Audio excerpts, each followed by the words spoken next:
Everything we know, the entire universe, might just be a simulation running inside a supercomputer. In this dream world of the imagination, anything is possible. Join us on the Simulationist podcast as we explore our culture of simulations. Hello everybody, welcome back to the Simulationist podcast. This is the 187th iteration of the show, recorded on the, I don't know, it's fourth. It's the third, but we are so close to the fourth. The 3rd of April, 2016. My name is Josh Levin, that other voice that you are hearing. Co-host extraordinaire, Ryan Kirkby. Hey Ryan, how's it going? Not bad, not bad. I should have been able to pinpoint that it was actually still the 3rd a lot better, because the 4th of April is my anniversary, so I should be aware of that. Almost your anniversary. How many years? Well, right now it's one day short of 6 years. Huh, that's a long It's time 1/10 of my planned goal before I have to realistically factor in stuff like age. Oh, yeah. One of you's got to die. Well, that's the thing. If it's, we'll say, like 30 for me when I got married. If you add 60 to that is 90, and that's well beyond the average life expectancy for me. So if I can pull off 60 years of wonderfully happy marriage together, I'm going to consider that to be my victory. I like the thought, though, that imagine if you're both in your 90s and then she, goes back to this podcast and she's like, no, you said 60 years. I'm free to go. You're on your own, buddy. I said that's my goal. Oh, we see. Still, however, gave a vow about death till you part. It's kind of like the Pathfinder rover on Mars. If you get bonus years, it's just, it's a bonus. That's what we call gravy. Yeah. Yeah, it's all good. But yeah, I'm looking forward to it. It's been a nice 6 years, and I'm pretty certain it'll be a nice 60 years. Cool. Yeah. Very good. Yeah. So we do have a bit of news. We actually forgot to get to it last week, but that's okay because I got more information about it for this week. It's not news about us. It's news about... No, this is fiction-related news. So I suppose most people out there have heard of Studio Ghibli. Probably not. Really? They've produced many great, movies over the years. They're based out of Japan, so you've got stuff like Miyazaki's Spirited Away. Okay. Ponyo, I do know they've had advertisements for that one on TV here in North America when it was getting its theatrical release. Uh-huh. It's a story about a goldfish that becomes a little girl. Okay. I won't spoil too much. But, Ghibli's produced many wonderful works over the years, and since 1993 they've been utilizing a program to help clean up and animate. An animation program? Okay. Yes, animation called software. Toonz, with a Z, because, it was the 90s, and that's cool and dope, yo. Okay, Toonz. Yeah, Toonz or just Toonz. So the company that owned Toonz recently got bought by another company, and this new company, in their infinite generosity, has decided to release a free version of Toonz with a lot of the stuff that Studio Ghibli has been asking for the last 20 years. Like, hey, could you get your program to do this? And they'd say, yeah, and they'd add that on to the program. How about this? Yeah, we can add that on. And so all the fun stuff that has made Studio Ghibli such a wonderful production company for really high-quality animation is now free worldwide. Cool, so anybody with a computer can now make... Well, a sufficiently powerful computer. I mean, if you're still animation. running Windows 95, I don't know how you managed to make it to find our podcast, but, congratulations. But, if you got a computer, with a proper processing capacity, you can run the same software that they do. Now, there's a few caveats to this. One, Studio Ghibli is not world famous for the high-quality animation. They're world famous for producing really good movies, which means good plot, good story, good characterization. So no matter how good you make your project look, if it's not as well written and not as well voice acted and not as well, thought out, it won't be as good. So this is not some sort of magic, make you not suck button. You just download, push it, and all of a sudden your magic happens, okay? Mm-hmm. And second, this is the good part, that we waited a week, because I've seen a few people, look at it, look at the nuts and bolts, kick the tires, so to speak, and they all say it's great for what it does, but this is a classic animation, sort of style.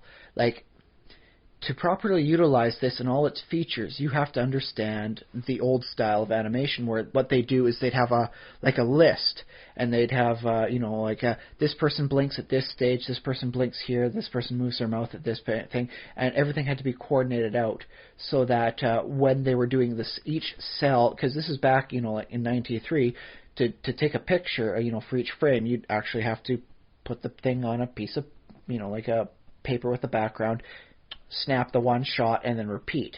So you'd have to be at least somewhat aware of the old processing, information that they used to do on that sort of thing.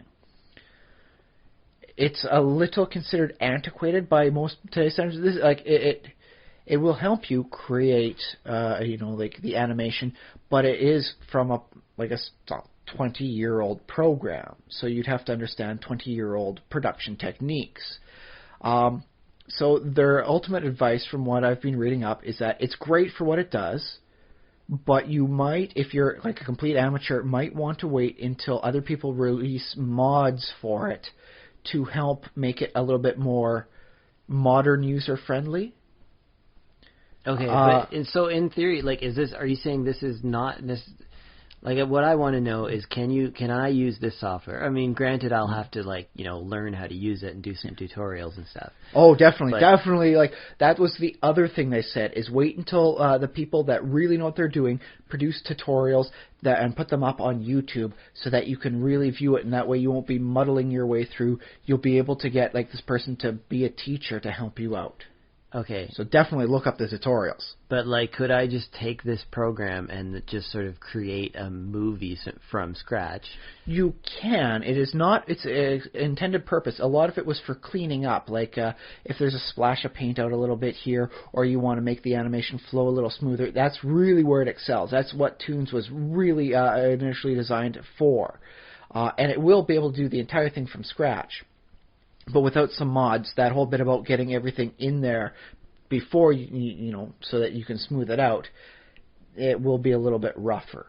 So it's a great program, and it's free, and it is professional quality. And cool. Well, that sounds fun. Yeah. I like this idea. Well, so that's the thing. The fact that it's free means there's a lot of places on Earth that have had good ideas for great stories, but have not been able to gather the resource capital to buy a professional version. Now, there is versions of this that you can buy that'll do extra other stuff for you, do all sorts of amazing things, but the free version is still the same thing that Ghibli used. So it is. I'm not saying oh yes, it's a real professional quality thing. Wink, wink. Here's some caveats. It's not actually professional. No, this is professional quality, and this means all the people that have had good ideas but not the same amount of money as a full animation studio can still get their stuff put out now, and this will really help on global animation for those who have both the willpower to learn it, as well as the inspiration to create something beautiful with it. Okay, cool. Because there's going to be somebody doing crude animated farts coming out of it and all that sort of thing. It will happen. But the Toonz program will not make it a wonderful, magical production thing that people will love for generations to come. I'm sorry. You actually need to be, inspirational to create something wonderful. Just like you've always had to be. But yeah, places in Africa, where the resource capital has been rather hard to come by, but they do have a lot of great stories there. I mean, let's face it, let's be completely honest here. The Lion King was stolen from a story from Africa. It didn't just take place in Africa. The whole bit about Simba and all that, there was a lawsuit about... was it? Yeah. I thought it was stolen from Macbeth. No. The original guy's name, I believe, was Zimba, with a Z instead of an S. Huh. And that's really most of they changed from the name. Oh, I'd like to. I'll have to look up and find definitely out more look about that one up. I suppose it's all over at the Wikipedia about a lawsuit on that one, and it's suing Disney. I don't know if they won because they tried to sue Disney, and that's usually a euphemism for failed. But yeah, there's been a lot of great stories coming out from there, but it's not going to hit the worldwide attention because it was just a story, as opposed to Disney making a full-length animated feature out of it. But now, with this free program, you can turn that story into a featured program and share it with the world. So that, people have a negative view of Africa because of a lot of the news stories you hear there. News is negative-oriented in a lot of cases, so anytime you hear about another nation on another continent is when something bad happens. And so, by producing, these stories and presenting them to the world, you can really change the world's perception. It's like, oh, Africa, it's not all about crazy people, committing genocides and doing horrible things and whatever you keep hearing in the news. There's a rich cultural tapestry of wonderful stories in there that just wasn't getting shared, and now, thanks to the program, they actually can do that. So you can see the wonderful highlights of what's going on over there. You can tell these animated stories. And so, knock on wood, I hold very high hopes for the future of all amateur quality productions becoming professional quality, but still amateur. Hooray! But yeah, that said, if you are an amateur looking into it, definitely wait till the tutorials are out so you know what the heck you're doing. But yeah, it's free! Woo! All it's going to do is take you some time and inspiration. All right, cool. So yeah, that's the big bit of the news this week. Full professional, fiction news. How about personal fiction news? What you been doing? Although I just wanted to, a conspiracy notion. Okay, yeah. I wanted to mention one thing. Because last week we talked about corruption, and I don't know if it was the same day or the day after, but it came out in the news that they uncovered a whole bunch of corruption in global oil companies. Not that we need to go too deep into this, but I just thought it was kind of amusing that corruption came up. Have you ever heard of the saying that even a blind sow finds the occasional truffle? Are you calling me a blind sow? No, I'm saying that there's a difference between being, fortunate and just eventually it will happen. It's like, you ever stare at a digital clock and say, change now, and get the time to, click the minute over when you do that? No, I've never done that. Then you've got more willpower than a lot of people I've known. And there are people out there, I won't name names, but they're my brothers. And I've seen them do, okay, now, okay, now, okay, now, and they'll keep doing that until the time changes. And so it's not really any correlation between what they're doing and the time change. It's just that eventually it's going to happen. Okay. So the corruption, thing could be that you could make a very well-reasoned argument, I like to think, that it wasn't necessarily any odd coincidence of it being connected to our talking of corruption, so much as there's enough corruption that it will be uncovered, usually within a week. Yeah, I suppose, there's always going to be a story about, because that's what the news likes to talk about, is corruption. As I've said earlier in the podcast, news does tend to be negative-oriented. Yeah.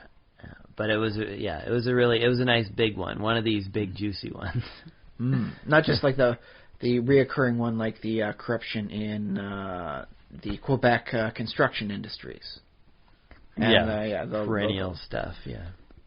Which is still pretty big stuff, and it's pretty good to see that stuff coming to light, but it's not as big as the oil corruption stuff.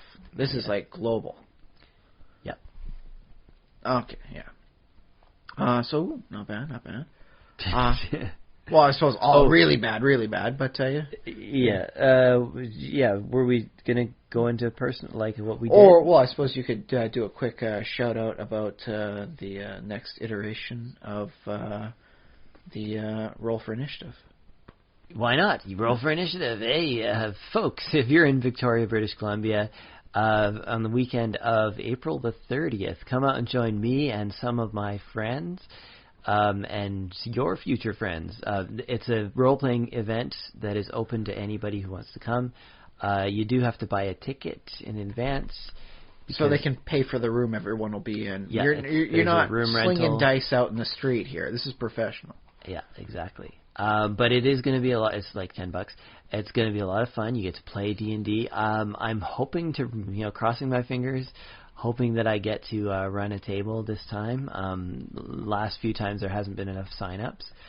And for those who don't have a lot of experience, running a table means he will be DMing, not like in Pool where he'll be taking everybody's money because he's going to play them all and nobody gets a chance to play. Oh, I see. Yeah, I'll be doing the one about dungeon mastering. Okay. So yeah, playing Dungeons and Dragons. It is a Dungeons and Dragons event, not official event. I know occasionally people there is an official D&D. The Adventures League. Yeah, it's called the Adventures League, and you can earn points or something. We're not doing. You should be able to find that at Skyhaven Games. I believe that's on Fridays. Yeah. While we're plugging things, Skyhaven Games, Victoria, British Columbia. They got awesome stuff. Check them out. Yeah, check them out. They are not a sponsor of us, although, if those guys are listening, hey. I was planning on buying my next D&D book from them, so I guess that's like a reverse sponsor? They are a supplier. They're a friend of... Well, they're not... I mean, we're a friend of them. The show is a friend of them. I think we're all brethren in the grand game of fellow gamers, fellow game industry people. We'll say that much. Yeah. But yeah, come on down to Roll for Initiative. It's open to anybody who listens to the show. If you mention the Simulationist, I don't know, I will give you something, a token of some kind, like maybe +1 weapon of your choice, a die or actually in game, sure. If you mention the Simulationist, ask for the +1 chainsaw. I can't guarantee you'll get what you want, but there will be something. You'll get some kind of bonus or perk, or maybe I'll just plus give you a high 20 five. Seduction check for the barmaids. I'll just give you a high five and say, good job, thank you, and a smile. That's pretty good. It will be a genuine smile? Yeah. Well, okay.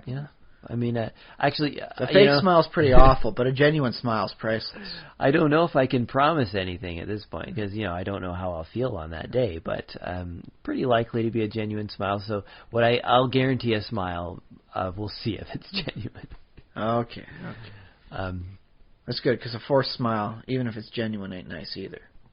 A forced genuine smile? Yeah. So I'm genuinely smiling, but it's kind of forced right now,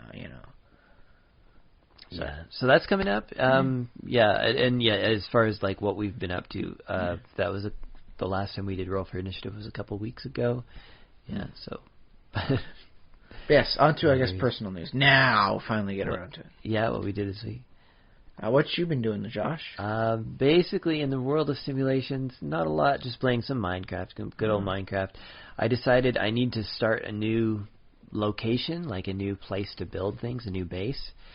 And I wanted to build in the forest, right? It is a nice location to be putting your stuff in, because once you're done, it's like, ooh, you got yourself a nice little surrounding. So I have my game world is I have large portions of it sort of mapped out already that I haven't built anything in. You just went through there once to put the map. Yeah. Done some mapping. So I found a place in my old maps that had a nice huge forest in it, so there's lots of space and forest all around. So I went into the middle of the forest and I was like, I'm going to build a base here. Middle of nowhere, or middle of a forest. And then if you haven't done anything with it, it's nowhere. Yeah, so I went there and I was like, okay, first thing I'm going to do is I'm going to dig down to near bedrock-ish because I want to put a nether portal down there. I don't want it too near the surface because I want to kind of hide it away, and I don't know why I want to do that, but that's just why not, right? My thought, yeah. Unfortunately, so I dug a 2-wide hole, 2x1 hole all the way down, straight down. You know how you do that? It's not a dig straight down. It's you sort of stand on between two blocks and you dig. Oh yeah. One so set you're kind down, of straddling the it. down, the one set down, the other set down. Yeah, so you're never actually falling. I used to do that, down. But ever since I got the magic spells and all that, I just kind of shoot a straight line down and then I just kind of burrow it down on the other side too. Okay. My remote stuff has just completely changed my operation, but I do remember the process. Yeah. A lot less lethal. Yeah, so you said I dug all the way down to the bottom and then pillared up with dirt through half the hole, the rest of the way at top. Unfortunately, after I went down there, it became night. And you didn't torch up the area. I didn't torch up above, And so I was pillaring all the way up with a giant hole 64 meters deep right beside me. And then just as I popped up to the top, of course, a zombie like hits me and knocks me back down my hole, all the way back down. I fell about probably 40 blocks before I managed to get a dirt block like jammed in the hole underneath me. Unfortunately, I had fallen so far. Yeah, I died there. So the problem with that, normally I was like, oh yeah, you die in Minecraft, you go pick up your stuff. Unfortunately, it was in the middle of nowhere, so I had to trek back out there again, and it was in the middle of it was a hole, like a tiny little hole. A 1x1 hole in the forest. So it was like, I eventually did find it, but yeah, by then my items had all despawned, so I lost like a good set of equipment, like all the 3 diamond picks. Wow. I always carry 3 diamond. I always carry a silk touch, a fortune, and a regular like efficiency. Very nice. So I always carry those 3 just so that I have. So moral of the story, or morals? Morals of the story. Torch up the areas. Yeah, torch up your area. Do a little nerd polling, so that way you can always spot yourself in an area like that. Yeah, maybe make like a landmark for yourself, like in a forest. It's that big little tower of sod right there. Yeah, carry a bucket on your hotbar. Or like whenever you've got a hole, put water at the bottom of it. Yeah, or put water at the bottom of your hole, something like that. Water your hole. Just be aware, like if you're tunneling up, just have a look up into the sky and just make sure if it's nighttime. And if it is nighttime, then just watch out for zombies before, like maybe pause before you get to the surface a little bit. Yeah, just go make yourself a sandwich in the real world and come back and hey, it's daytime now. Or just fill up both sides of the hole with dirt or something like that. Yeah, a block on the other side about every 20 squares probably keeps you from dying. Yeah, that would have been good. Unless you're like really hurt, then fall down. But that's your own fault, man. Yeah. If you forgot to bring food and you're starving when you come on up, a 20-story, 20-meter drop can kill you. Yeah. And I discovered, I think the version of Minecraft I had, it's a little bit out of date because I'm still playing a version where it's a bit tough to enchant items. So it takes me a couple of hours. Well, you're using the old style before there was the lapis requirements. Yeah, there's no lapis in the enchanting table. So it actually takes me a couple hours just to re-equip with all the best enchantments and everything. That is one of the reasons I initially picked up the Tinker's Construct. Mm-hmm. Was you can put exactly what you want on there. Admittedly, stuff like Silk Touch is a little hard to get because you got to get some other requirements and materials and put them all together in the right sequence first. Mm-hmm. But if you're willing to go through the extra motions, then you'll get exactly what you want. The enchanting in Thaumcraft is similar to that one, but I've only very infrequently found myself doing that one. Once I get myself a good set of armor, I'm good for months of game time. I don't upgrade very frequently. Yeah. So basically, I'm just putting yourself together again.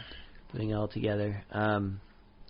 But it is handy to have that. Do you remember I made that villager trading post? Yes. So I can get all the diamond tools I want, all the diamond armor I want. So all it costs you is a lot of emeralds. I don't have to go mining at all. I just have to go and grind reeds, turn them to paper, trade them with a villager, get emeralds, trade the emeralds for the stuff, and then we're all good. Yeah. So that's basically what I did. I mean, I had to work this week, work. So I didn't get a lot of time to do gaming and stuff. So yeah, that's it basically happens. what I did. I love my daughter dearly, but I do not get as much done game-wise as I used to. One of the reasons I quit playing WoW was dude, I got other things I got to do. I can't do this 5-man raid all the time. Yeah. Although I am playing the Secret World myself, and instead of like upgrading my gear through doing the 5-man grind, there's other ways of getting better gear. I could do it through PvP. I could do the scenarios where I got to try and protect like 15 NPCs in 3 locations from a bunch of randomly spawning monsters. I could do more. I could replay the quest areas in a zone. I could do all sorts of fun little things. Whichever one suits me, I can do that one. And that's one of the reasons I'm liking this game, is that if I don't want to do it that way, I don't have to. Because when I was paying $15 a month for WoW, I always felt like, am I getting enough? Am I getting my proper $15 worth this month? Because there have been times I was, doing like lots of 5-man raids, like when the Dungeon Finder, first came out. I think it was Wrath of the Lich King. They finally managed to really streamline it down so people were using it. Mm-hmm. I was doing all sorts of stuff. It's like, oh yeah, a quick 5-man, like a dungeon, go do this. And when you know the dungeons, it's not that difficult. So I was having a lot of fun with that stuff. But it did take up time. And so it's like, oh, am I getting it enough done? Am I actually progressing? Should I be trying to, talk to my guild about, doing an actual 10-man raid anywhere? Should I be trying up a higher difficulty sort of thing, or should I just be having fun? Whereas, with the Secret World, you get your black bullion for doing quests, you get it for doing PvP, you get it for doing scenarios, you get it for doing raids, and all sorts of fun things. Any which way you want it, you can get it. And I'm quite happy with that. Mm-hmm. So if I want to replay the first zone, I can actually make some decent cash and some bullion that way. Not as good per unit time as doing like the Transylvanian, Carpathian Fangs area. Right. But I can still make progress and enjoy my time. And I can really have fun that way. And I'm happy that I found a game like that. Although I am thinking I am going to have to spend some money on it. I did get to what was considered the end game content, Kaiden, Japan. And I realized that while I could get there, I needed to buy the issue 9 content to actually, do any of the quests there. All I can do is fight monsters there. You buy with real money? With real world money, yeah. Okay. What's the thing? You get 1,200 points for proving that you can play the game for some length of time. By the time you're out of the first zone, you'll have pretty much gotten those 1,200 points. And you can use that to spend it on stuff like issues. I spent it on issue 5. The Last Train to Cairo, where I had an adventure. It was a replayable adventure. I had a lot of fun going after a guy who had terrorist weapons. And I stop him. It's a very Indiana Jones style adventure, and I've played it through a few times, and I've enjoyed it every single time. Okay.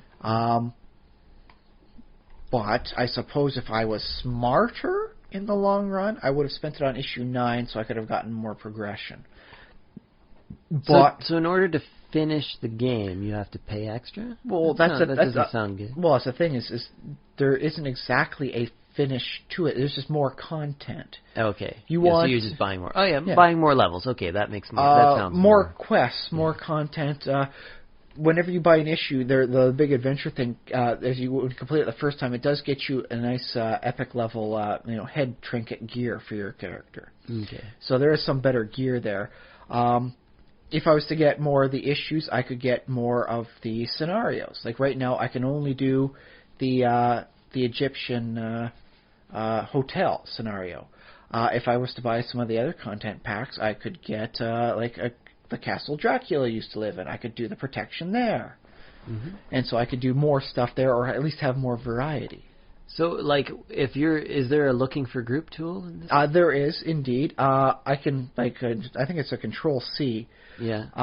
That's it. I haven't used it yet because, most of the time I'm on, Zoey's awake, and if she needs something, I need to be able to just, move myself off to a safe corner and attend to her needs. So you don't do a lot of multiplayer? I help out people when I see them in town, sort of thing, when I'm... But you don't do, a group... I would like to, but honestly, I could not be a responsible participant for most of it. Simply because my daughter comes first, so I can still make progress in the game without having to say, I can't do that because I got to be a good dad. And, if you're a good dad, you're not making progress in this game. But no, I can actually do that in this game. Yay! I can find content that suits me and how my demands are. So that's nice. Yeah, because when I played World of Warcraft, I did some dungeons with other players, but I never got into really raiding, and I never had a regular schedule. I always just did pickup groups and random groups. There is something to be said about the fun on the 5-man for that. I don't know if I would try the 10, 20, or 40-man raids for pickup. That seems almost dangerous. Because when you're in a 5-man, there's only so much flub to go around. If one person's not doing good, it's easy enough to figure out which one person is messing it up, boot them, get someone new in. Or most of the time, you just say, hey, follow next to this other DPS guy and do whatever they're doing, right? Yeah. To make sure they learn the process of what's going on. But on a 10 or 20-man or even 40-man, there's enough anonymity and like everyone's just like doing stuff that you could hide incompetence and then nobody would know why the raid wiped. So it's not necessarily better. Okay. Yeah. Unless you don't have a lot of faith in yourself and you're like, I'll just go into a 40-man and hopefully my incompetence will be masked by other people who are super competent. Well, I mean, I thought that was sort of the idea of having a large group, and this is sort of the real world justification for why we have armies at all, is that you don't have to, if you have a large group of people, they don't all have to be that skilled because it's just, it's a lot of people. It compensates. Many hands make light work. No.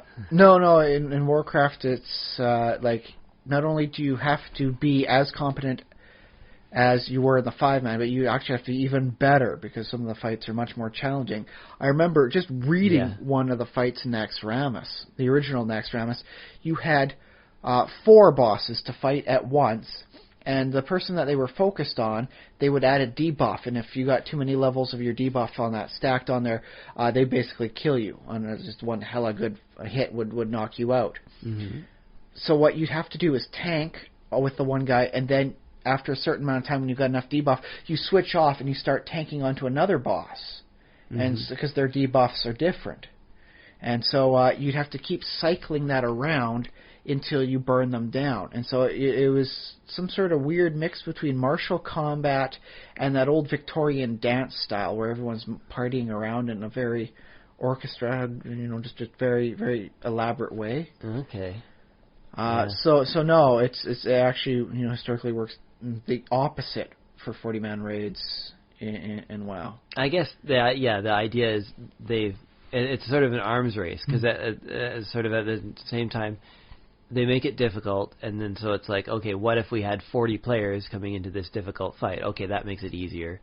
But then it's well, what if we make what if we make the fight require 40 players now, and what if we require the players to do this and that? Yeah, and then the players they learn strategies, and then they share them, and then Blizzard becomes aware of those strategies and is oh, that's cool. Let's make the fight work to make that strategy both more effective and required, and also more fun and more, Yeah, there are some fights I recall, Ancrage required 3 tanks, because what happened is one of the bosses would knock the one tank so far away, there's no chance they get back in time before they'd lose aggro properly. So you got to make sure the top 3, aggro guys are all the tanks. Because one would keep getting knocked back every so often, and they would target a different one, and then all of a sudden you lose more aggro, someone else gets to the top of the list. And so, you'd need to triple tank a boss, which I think is pretty, awesome a concept, not just one, tank to work for one boss. Yeah, it sounds kind of cool. Kind of fun. That said, it does require a lot of knowledge about that, and if, your 3 tanks aren't good tanks, then everybody dies. Yeah. So, yeah. And heck, there's still problems about people standing in the fire. That one's been a problem for 11 years. You still get people that don't know they shouldn't stand in this ring of fire that's killing them. Yeah. One other thing, though, that I wish Blizzard would have done differently. I'm okay with World of Warcraft being the way it is. But it feels like you're doing the exact same mission. Particularly because they'll take the stuff and they'll update it for the new end raid stuff. So it's like, oh, hey, do you remember that the one area you did where you're in the keep with the werewolves? We've revamped it. Now it's the same exact area but with different monsters, but mostly the same sort of style fights. Yeah. And it's like, yeah, it's kind of recycling. But what I would like to see, which maybe it's another generation or two of games away, but I'd like to see a campaign that's sort of almost procedurally generated as far as like what sort of challenges you're going to face. And so you're never facing sort of the same dungeon twice. It's more like almost going on a campaign, like, you know, a D&D campaign. But it's sort of, it's a new, but you're doing the same thing. You're training with your buddies, you're learning strategies and stuff, except that each time you go in, it's a slightly different scenario. It's like, oh, remember that skill we learned back then. That's one of the reasons I like the scenarios in the Secret World. Oh, is it like that? Yes, there'll be times when, there'll be, a bigger boss going around. It's like, oh, hey, like, in addition to stopping all these little guys, now there's going to be a really big guy with a lot of health going here. He's probably going to kill any of the people he finds, so you should probably keep him away from, the NPCs you're trying to save. Okay, yeah. There's been a few times I've encountered a persistent zone hazard. One of the filthy guys, corrupted by the filth that takes place in there, when he gets killed, he leaves a rather large patch that you shouldn't enter in because it gives you debuffs like for pretty much everything, as well as slowing you down. Mm-hmm. So you got to keep out of that zone as long as it lasts, which is something like a 5-minute duration. There are like weather hazards, where if you go outside, there's a sandstorm. And the only areas that you're protected from the sandstorm, and so you can actually see what's around you, is either inside, next to where the NPCs you're protecting are, and one little zone in the middle area so that hopefully you'll be able to see the bad guys coming as they're going by, so you can stop them. If you can get there in time, if you can see your way there quickly enough. Mm. And so, yeah, it changes. It's random. Sort of thing. Even the mobs are different. Sometimes I'm fighting cultists, sometimes I'm fighting giant locusts, sometimes I'm fighting ghouls, and occasionally I find myself fighting demons. Mm-hmm. So it's quite good in that respect, in that it's not the same thing. It's the same premise every time, but it's a different style every time too. Different hazards, different things going on, and variables. And I did have a concept of doing something like that in D&D. It'd be like a dungeon. Well, imagine like a 5-man dungeon in World of Warcraft sort of thing, except that the layout would have a chance, and the bosses and some bosses would have a chance of changing throughout there. It would be like a fractured history. So it'd be like the concept of the campaign was that time has shattered. So the dungeon would be like a sliver of time space, but because the chances of everything happening exactly the right thing were nil, there'd be changes throughout. Like sometimes the whole area would have been built differently, so there'd be like a different wing, or some things would be rearranged, or the people's lives were lived differently. So sometimes you're fighting this person as like a paladin, sometimes you're fighting them as, say, a warlock. It's the same person with like effectively a different class. And so say even thinking like a table, like you create a dungeon, you'd have like a 50% chance of like a paladin, 25% chance of warlock, 25% chance of, we'll go with some sort of undead abomination, right? Mm-hmm. Just as a nice way of like providing us, it was equally to allow the progression of the characters as well as to help the players train to work as a group together against these changing odds. Yeah. So it's like, okay, let's make it simple for you guys. You know almost pretty much the layout in most circumstances, and now let's change things up for you, for the characters you fight, and we'll just try it out all together. And that way, if like the characters were to wind up dying, well, all you have to do is wait until like the time shard, realigns, and then they're back at the beginning again. So that way you don't have to worry about permadeath or anything like that.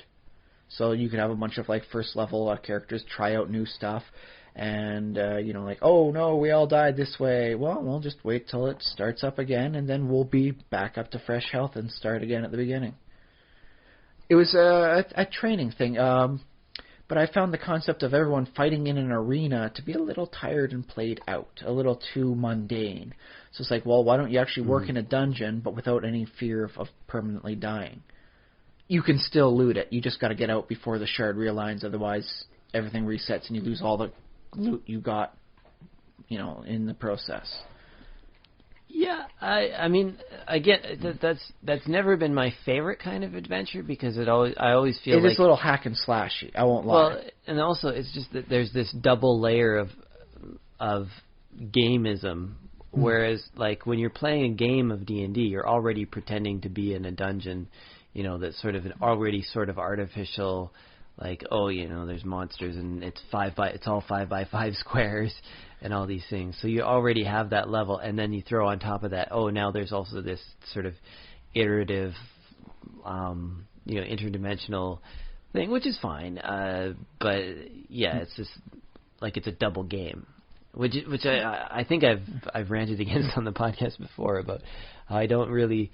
It is much more high fantasy than D&D's moderate to low fantasy for many settings. But D&D can be a very high fantasy setting. Done right, which is why I've never done too much with that concept for like an adventure thing. It was one, I had a hard time figuring out a way to make it story involved as opposed to just a hack and slash training simulator.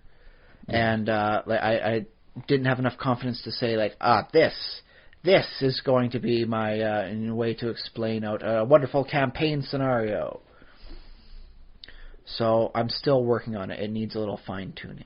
Yeah, and I say it bothers me a little bit because I'm certainly willing to play in a game like that for a while. And I'm certainly I will accept that, we're sort of dungeon crawling adventurers who go in the same dungeon over and over again to get it. Well, I suppose perfect. I could create a story around it for reasons why you have to go in there. Like there's somebody outside of that, broken shard of reality that wants to find out about, like an ancestor of theirs that happened to be in that spot at that time.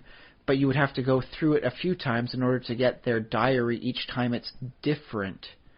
So that you could try and figure out which was the reality that aligns with this person you're trying to get the information for. It's like, here's the diary of your ancestor. It's like, that's the ancestor for a different reality. It's not actually the one who gave birth to the people who gave birth to me. That's not my grandpa. That's someone else's my grandpa. And one other little objection, not major objection, but minor objection, is that I think at some point you mentioned the possibility of death not counting or something like that. And well, if the entire party wipes because they did something like brave but stupid, then when the shard realigns, sort of thing, because you don't have it would be not just like going through a dungeon thing. It would also be timed. You have a set amount of time to get this in before this it repeats itself. Yeah, but I'm wondering. I mean, the player characters might be clever and think of a way to exploit whatever mechanic you set up for them, and get infinite gold or something out of it. If you want to try that, it's just okay, we will go in there, we will beat up the guys in the first room, and then leave, and then we will repeat that until we are billionaires. Yeah. You want to make 1 billion gold by beating up level 1. Say level 1, 50% chance of goblins, 25% chance of humanoids, 25% chance of gnolls. Go for it. I mean, there are better ways to get that money. It was just like most RPGs, where you could spend all your time in the first zone getting a whole bunch of stuff and getting really powerful from it. But at a certain point in time, you actually get better return by progressing with the storyline and going on to harder challenges that give you better rewards. Well, the main thing about usually I think dungeons in D&D are designed so that there aren't a billion rooms of level 1 that you can just go and exploit. The game sort of designs a dungeon so that there are no more level 1 rooms. You have to move on to the deeper. Well, I mean, that's the thing you could say with World of Warcraft, sort of thing. You could spend all your time doing nothing but fighting in, we'll say, what's that Snake Caverns one, the Wailing Caverns? Mm-hmm. Yeah, you could. once you're, I think it was level 17, you can go in there and actually expect to do something useful.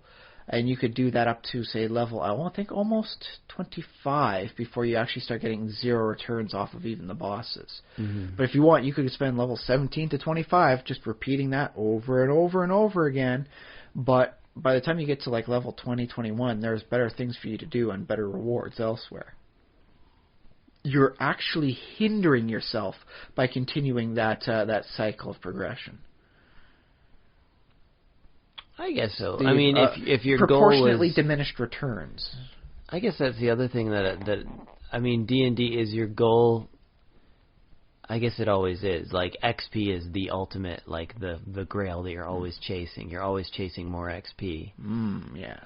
It'd be nice. I mean, D&D is supposed to be this world where you care about the story and stuff. So the XP and gold shouldn't matter so much. As I guess it depends on what style you're going for. Like hack and slash, XP is God. Yeah. If you're going for the story, you know, like it doesn't matter what level you are, you just want to get to the conclusion of the story. Hopefully safe with all the good guys winning and all the bad guys trounced. Yeah, but what if you're actually playing as sort of a character with, you know, my character's motivation is just, oh, well, let's earn some easy money, and I guess there's easier monies elsewhere? Is what you're saying? There's more money that's still fairly easy to get elsewhere. Yeah. In 2nd edition, I did some numbers because like it wasn't that you got proportional rewards. You always got like 15 experience off of a goblin and 35 experience off an orc.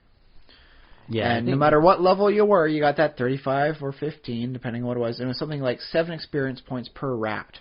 And I worked out that, yeah, you actually could make it up from level 1 to level 20 by adventuring in a sewers, doing nothing but killing sewer rats. Yes. So, yeah, you'd emerge out as some sort of amazing paragon of rat killingness.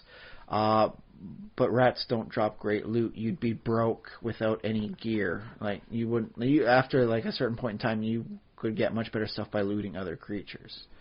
You actively hinder yourself. Although... from the purpose of a vampire standpoint, you can see where they get all that sweet loot from by attacking humanoids. There was an entire double-page thing on different types of humanoids and what stuff, and treasure tables. Everything had a treasure table. It was brilliant back then. Crazy brilliant. Mm-hmm. But yeah, it really, in the end, depends on what sort of story you're going with, or what sort of game style you're going with. Pure story, adventure, or just hack and slash. And that was the big issue with mine, was, you know, like, can I get it away from just pure hack and slash into something a little bit more well-rounded? Mm-hmm. Right. Yeah. I suppose you could have a bunch of fun times, you know, going through the adventures. Like, okay, this time it's no longer the demon lords keep up. For some reason, they didn't fall from grace. Now we're in the angelic sanctuary. But we still have to loot them to try and get this interesting piece of information that will help us out with the storyline. So instead of fighting demons like you originally thought you were, you're now fighting angels. But for very good reason. Yeah, okay. Yeah. But I just really have to sit down and work that out. And right now I'm more focused over on the Ravenloft end of things. Sure, yeah. Yeah. Of course. But other than that, I found myself really enjoying the end-game content for the challenge in the Secret World.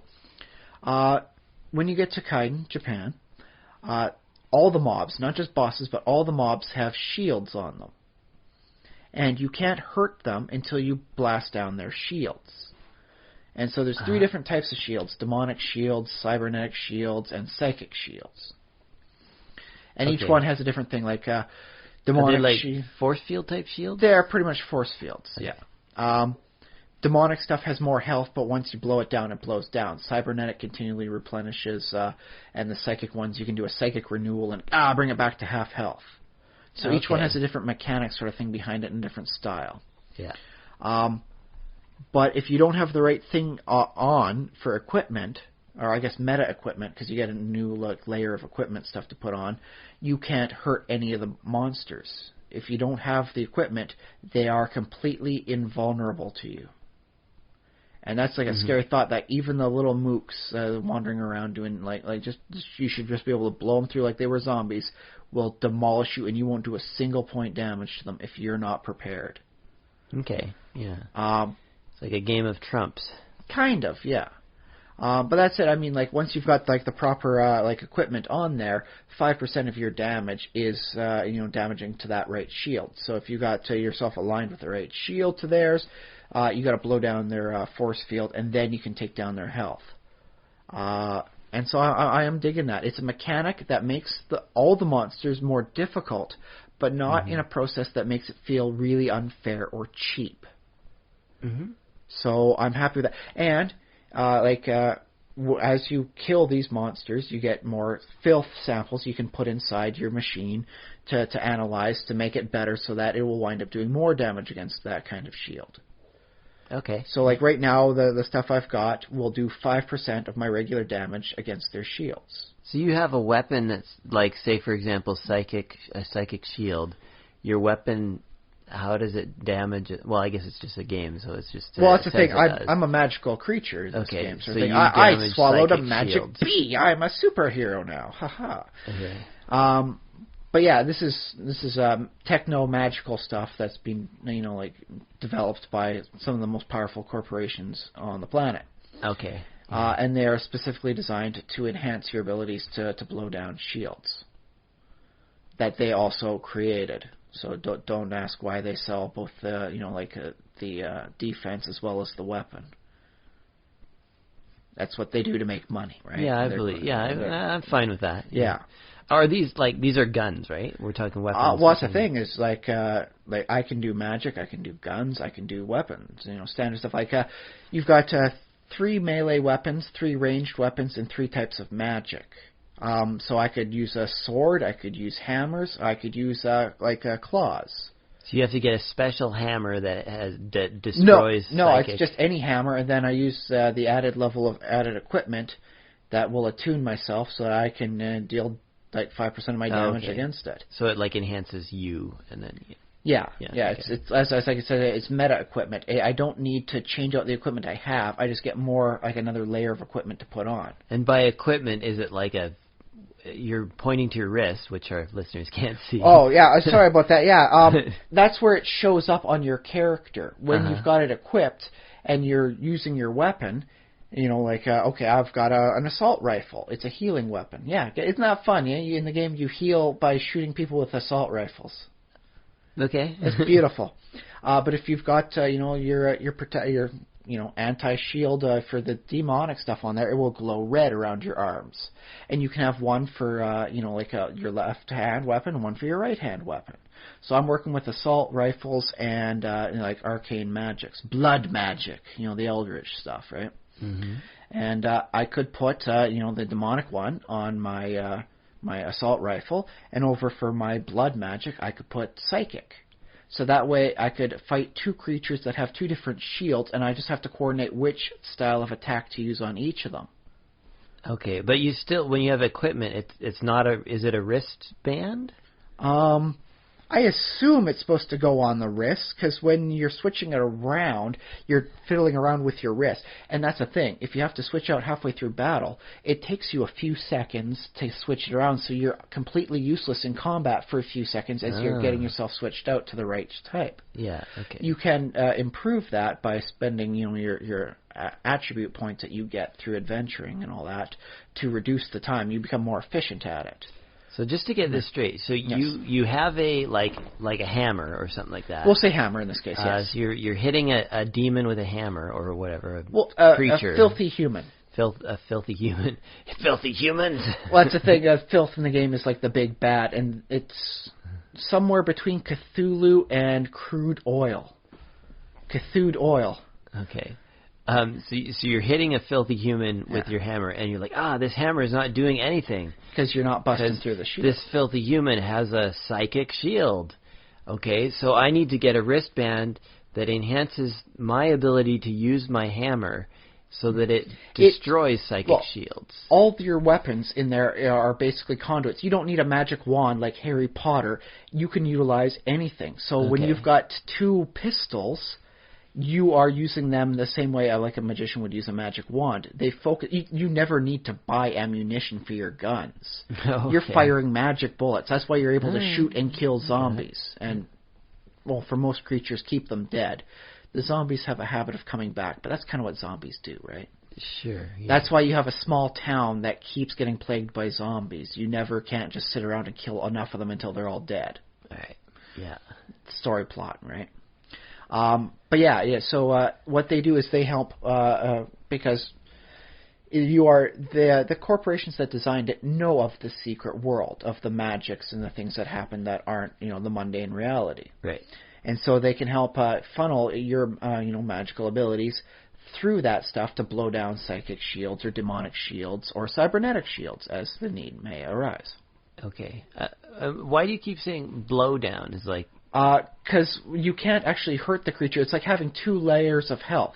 You have to get rid of the shield and reduce that to 0 before you can reduce their actual health. And some creatures have multiple levels of shields. So you'd have to get rid of this, like the first level of shield, the cybernetic shield, before you get rid of the demonic shield, before you can finally hit the health.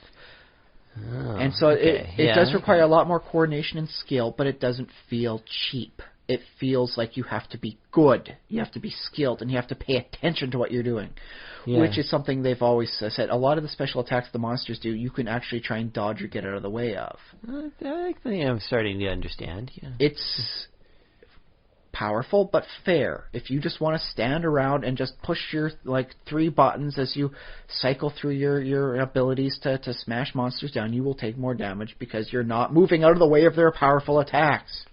Yeah. So, it pays to pay attention, in which case this just adds another level of paying attention. And so I'm quite happy with that. But to get real progress on that, I'm going to have to buy issue 9.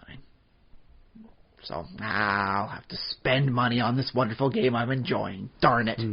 Is this, by the way, this game, does it have a monthly subscription on it? No. So you bought it once. I bought it once. By the way, for those of you who are thinking about doing it, because maybe I'm selling it very well here, keep an eye out on Steam. You can buy it on Steam when they're doing their sales. You can get it for 75% off. A mere pittance. Oh, yeah. Yeah. So you could get 75% off, I believe, for $20 will get you all the content up to issue 11. Then you just got to buy separately the last couple issues. So yeah, you can get that for less than the price of the game is normally, just by itself. So shop wisely. Okay, cool. Yeah. But yes, I'm quite enjoying it, and I'm finding a lot of my free time is getting funneled into there. Okay, yeah. But that said, it's not like I'm I can't believe I got to do this again today. I'm not feeling. You're looking forward to it. I'm quite happy with it. And the only thing I'm getting frustrated with is I don't believe my outfit is looking appropriate for the situations I'm in. Because the gear you put on doesn't change how you look, just the weapons. That's the only thing that changes how you wind up looking, and so the clothes actually matter. I could wander around in Transylvania in a bikini, and that's perfectly fine. It doesn't change how the game plays, because apparently you're magical enough to make it work that way. Okay. Yeah, well, the game's not really about... It's not a survival game. There's a lot of dangerous creatures that are out there trying to kill you. And there's werewolves, there's vampires, and there's a lot worse than that. Yeah. So, it's like, oh, no, I'm going into this scenario in the desert, and here I am wearing my Transylvanian, ski gear. I'm gonna feel like I'm all sweating like buckets here. I gotta quickly switch out to my, my nice desert gear. There we go.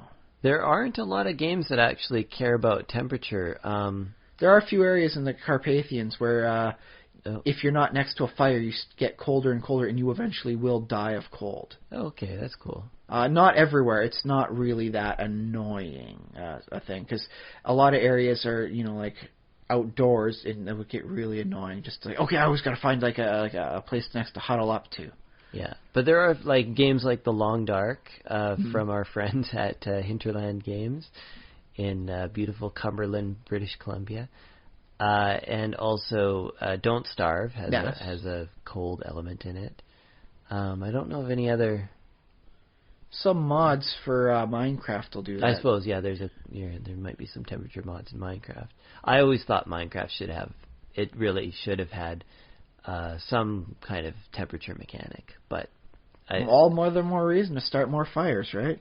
Yeah, well, or have more water around you in the desert. Yeah, I mean, I don't like. I find that Don't Starve has. I think it's a little harsh. Like I wouldn't want that in Minecraft because I think it is too much difficulty, I find. But I think some kind of small change in Minecraft, like maybe even a slowness penalty for if you're too cold, you move slower. If you're too hot, or something like maybe an extra level of mining fatigue, so you just move slower. Yeah, something like that. Yeah. But yeah, like I wouldn't want it to be like you die of cold unless if you go outside and you're not wearing this proper armor, you start taking damage, half a heart every 3 seconds. Yeah, I think that would be too hard. But and that's also like I've talked on the Minecraft forums too about like whether temperature, like had arguments about very pros and cons of temperatures and whether that should be a thing in the game. And it's not a popular idea because people don't want to have to focus on that. Apparently. Well, it would make my desert city a little bit more realistic if I had to pay attention to where the heck the water was. Mm-hmm. I would have done a little bit more water other than the one corner where I've got a little bit of a square lake. Yeah, I suppose it would make it a little bit difficult to keep mobs alive too if the desert, mobs just dehydrated whenever they went in the desert. I could see some doing it, but not. I mean, like apparently the creeper is some sort of plant-based thing, so I could see it not faring well. I could see the zombie taking damage, but not the skeleton. The Enderman, I could see completely ignoring that because it's like, don't play by your rules of reality. And so, yeah, I could see some mobs doing better in some areas than others. I could see zombies having a hard time in the cold. Apparently, because you're dead, you don't have any sort of homeostasis thing. I could see zombies freezing up. Or you could just say, regular zombies, if moving into a cold biome, will freeze, and then we've got these blue-skinned, Arctic zombies for you. Yeah, okay. They move into regular area, they start taking damage because they're too hot. So that way it's like, you want to play it on the line so you could have fun against each individual zombie type. Haha. If you want to play the game just that way, just otherwise hack them down, man. But yes, we did have a continuation topic this week. Yeah, well, last week we talked about corruption in sort of a mundane world, like as in like political corruption and stuff. I think we did okay with that conversation, but we didn't really get into the aspect of corruption as a magical or supernatural force. Well, I think it definitely pays a lot of attention to separate the two out. Yeah, I think that's true. Although it's different interesting things. To make the two, because when we talk about magical or supernatural corruption, often we get this from literature, and literature uses it as almost a metaphor for the kind of corruption, like what we know in sort of the real world. Like conversely, there's types of corruption in the real world we like to try and imagine it being supernatural. I hate to dig us so early in, but let's talk about Nazis. Nazi Germany had a decent amount of soldiers. Over the podcast, and we got the Nazis finally. Wow, is this anytime you mention Nazis, I guess it's technically invoking was it Godwin's Law? Yeah, it's fine. No, this could be. Yeah. But here's the thing: World War II, you had a bunch of many Nazi soldiers. You had an entire nation that was trying to declare war on the rest of the planet, basically. And well, they're trying to sort of take over the planet, or at least a significant chunk of the better part of what they thought was the declaring war on the other empires who also sort of wanted to be declared the rulers of the world, which is England and France and Russia. Yeah, but they did it all at once rather than slowly. But no, it's you had this nation of people that was a huge war effort. They're trying to build bombs and planes and stuff to hurt you and all that sort of thing, and they got soldiers out there trying to kill you. And then we managed to beat them pretty soundly, and we forced their leader into a situation whereby he commits suicide. Pistol to the head. But then it's like, okay, war's over. What happens to this nation of people that were trying to kill us? Like, can we just say, okay, now you go back home and don't you try that again? It was a lot easier for people to believe that Hitler had some sort of magical voice to sway them over. And now that he is dead, everyone's back to becoming a wonderful, happy, loving German. Oh, let's have Oktoberfest and everyone have beer and schnitzel and bratwurst. Haha, let's all have fun and forget this happened. When it's no, there was a lot of people doing that for various reasons, and the easier answer was saying it was a supernatural corruption. So now that Hitler's dead, we don't have to worry about the Nazis ever happening again.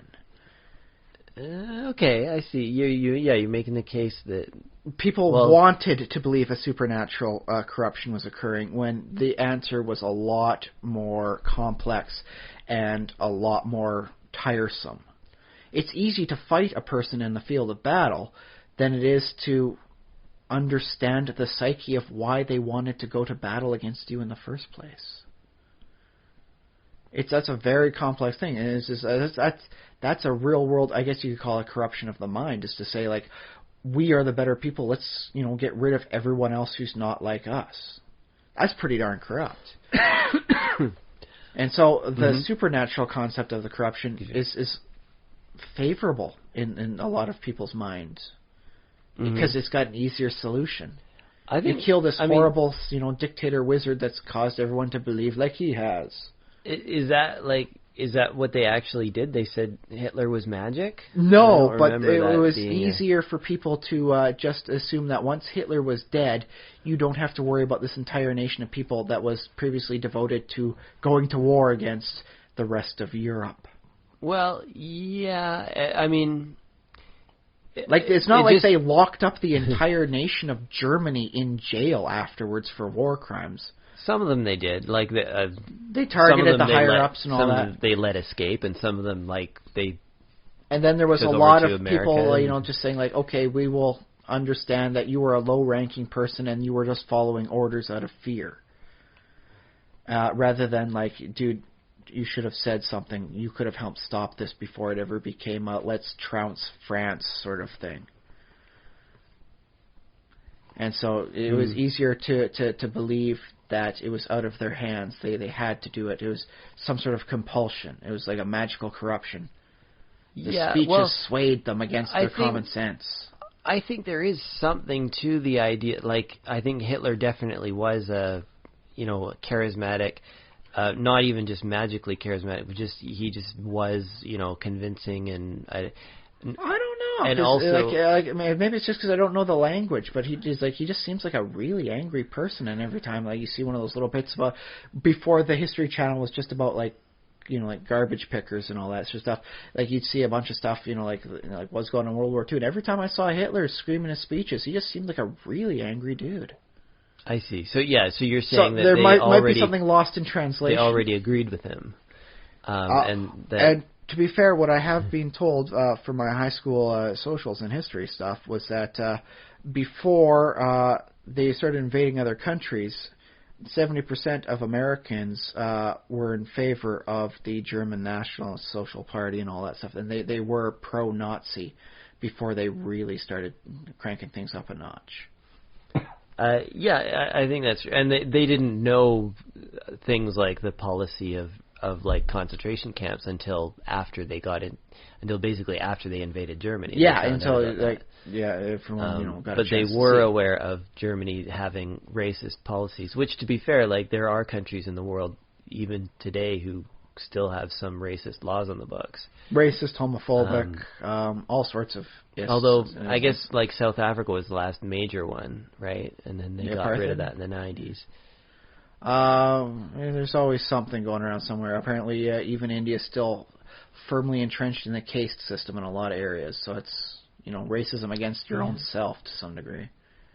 Yeah, I guess that's true. Well, I mean, yeah. Okay. Some sort of weird sub-racism. I don't know. It gets weird.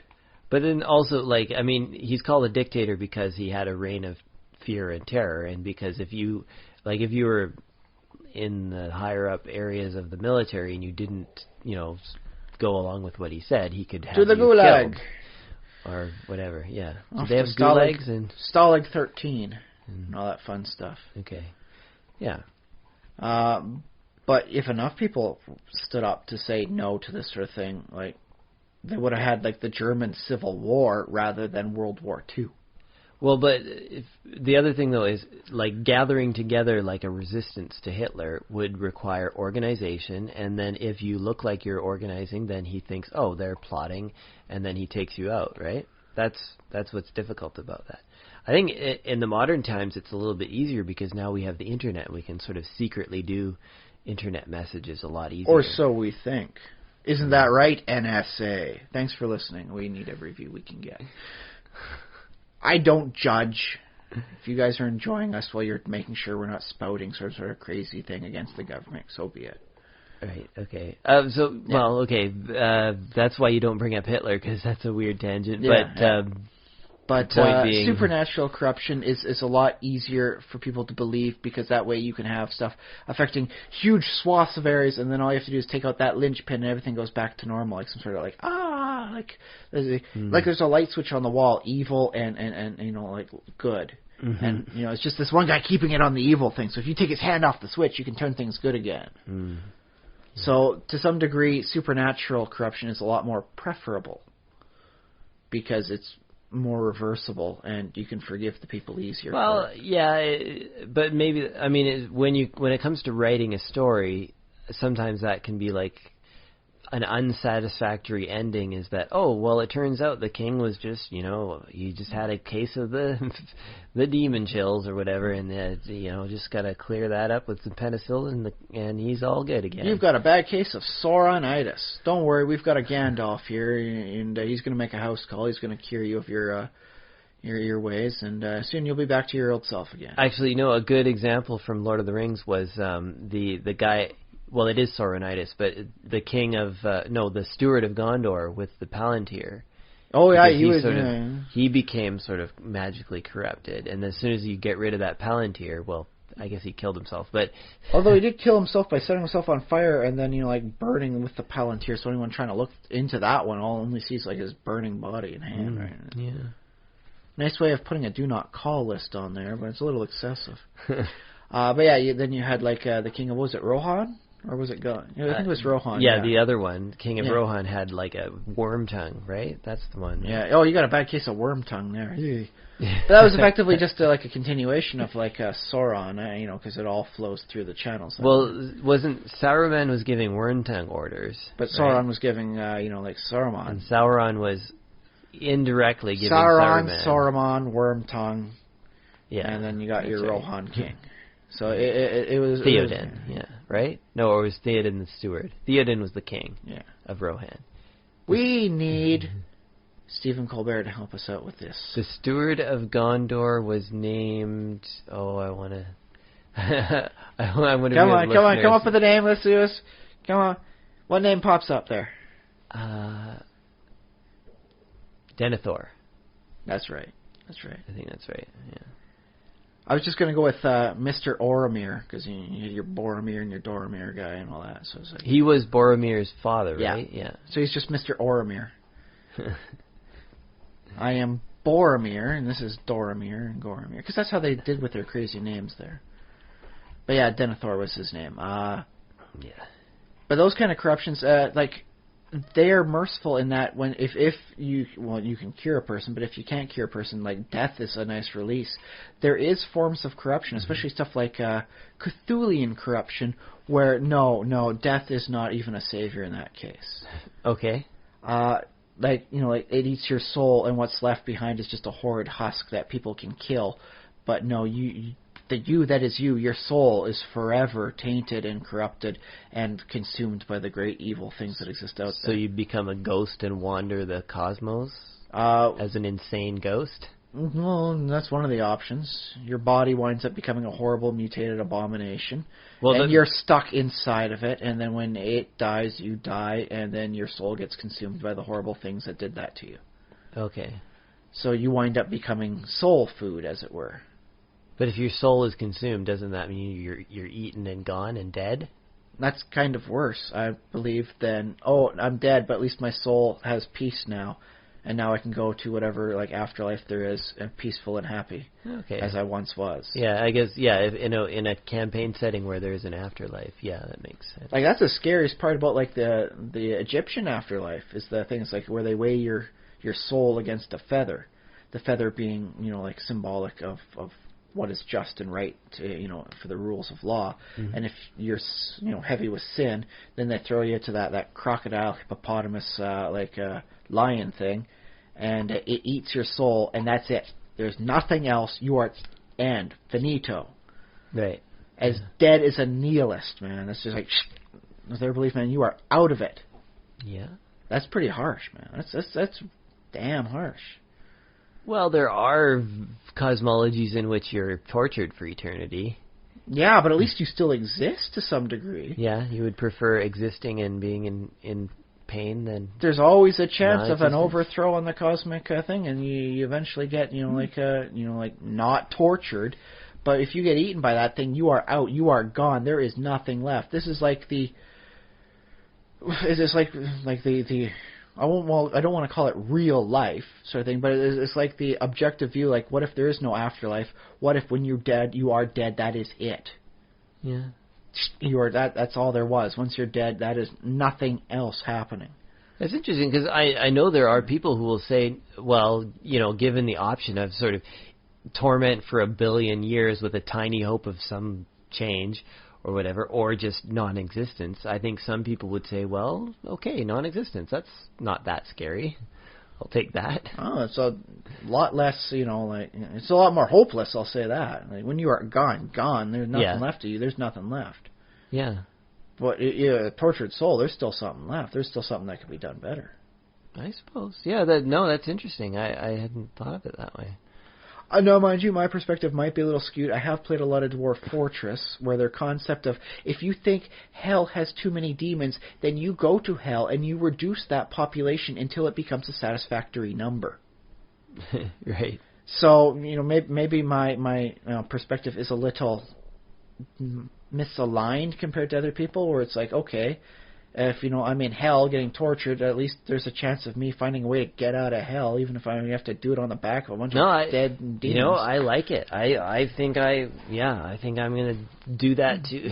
I mean, adopt that idea. Hey, now there's an interesting story for a novel, The Rebellion in Hell. Where, there's like somebody manages to get free of their punishment for a little bit, and they start up and they start freeing other people until like the damned souls of hell rebel against the demons, and then all hell breaks loose as they make their ultimate prison break. Well, I mean, depending on the cosmology, I've always believed, or not believed, but I don't believe in hell. But depending on the cosmology, according to your knowledge base. Yeah, I've seen the idea of hell as the demons are also prisoners. They're just sort of prisoners with a bit more authority, then you can sway them to see your perspective. Yeah, and they can help you. I don't know. They can, because I don't know. Maybe I guess person goes to hell and gets up, putting up in one of those layers where it's like you were gluttonous, so here's you can never wind up touching the food above your head, and the wonderful water is just coming up to your lips, but you'll never taste it. But you were still a really, really good man, a silver tongue sort of person. You could sway things. Mm-hmm. And so as the demons make sure you'll never eat or drink, you can still talk. You still persuade them to get you out. You can free yourself by the other things that they're not torturing you for. Dun dun dun. And that's how the rebellion begins. Yeah, I can imagine. I also and then what happens? I mean, the demons and the damn souls start trying to make their way out of hell, and then what happens? The angels got to try and force and keep them in. What happens next, man? What happens when you try and get out of hell and you've got the demons on your side, man? Let's keep working this through, man. Let's see if we can't come up with a Dante's Inferno sort of thing on that. Well, it does. Yeah, it brings to mind the Dante's Inferno, Milton's Paradise Lost, all of these ideas where how do you get out of hell? I mean, are we talking about a cosmology with an omnipotent deity in somewhere around? Because I imagine he might have something to say about that, and if he's technically omnipotent, he can probably put a crimp in your plans. Yeah, it doesn't mean you can't stop trying, because you got free will. Yeah, okay. The ultimate wrench in God's plans, I suppose. And if you given 1 billion years of a tiny little spark in hell, maybe one day, you could also achieve omnipotence and like wrestle with God himself. Why not? Or at least make your way to the gates of heaven just to flip them off. Yeah. See you, God? You like that? Yeah, that's what I think of your eternal torment. And then you just walk away. And walk back to... I mean... See what else is out there. There are other, like, cosmologies in which sort of hell is described different ways. Some of them is hell is what exists without God. So basically, like... yes, that'd be the Jewish faith, I believe. Yeah, yes. Hell is sort of the universe, or sort of this eternal expanse of just chaos and just, life is suffering and just, that's just how it is. And then God is kind of like this island of, like, he's created this, paradise of himself, and sort of heaven, I guess, is part of him.